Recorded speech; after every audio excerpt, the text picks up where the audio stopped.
it's a perfect question. I mean, first of all, part of what happens is when you don't get what you want, the cortex disinhibits its substructures. And some of that makes you anxious, and some of that primes you for all sorts of different actions. And that's the generalized stress response in a sense. So the answer to what should you do when you don't know what to do is to prepare to do everything. So it's freeze, prepare to do everything, explore. It's something like that. How much should you explore? You don't know. How do you solve that? That's very complicated.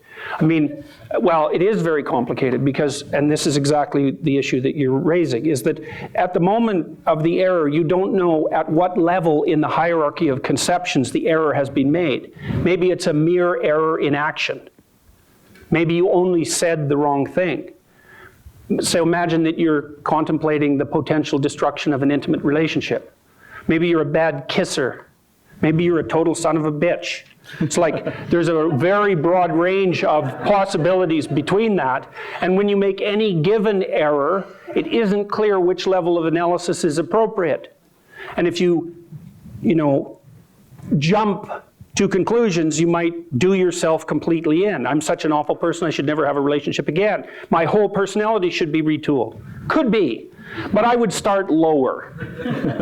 And you do actually do this when you're binding arguments with someone, when you're negotiating. There are rules. We kind of know them. One rule is, don't upset more of the apple cart than you have to. So, for example, if you are a behavioral psychologist and you have a client come in and they say, well, I don't have any friends, the first question you might ask is, well, are you a complete wretch? And, is this going to be a major overhaul? But then you might say, well, do you know how to shake hands? And often people who have no friends don't know how to shake hands. They don't know how to say their name. So that's a lot better place to start. And so it's like an Occam's Occam's razor rule.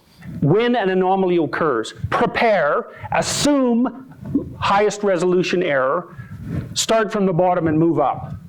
And do that also when you're assaulting someone else about their errors. Because, well, you could kiss me more carefully is way better than you're the worst person I've ever met. And the first one is going to hurt the person's feelings, but is potentially modifiable. The second one is like you're in for a fight.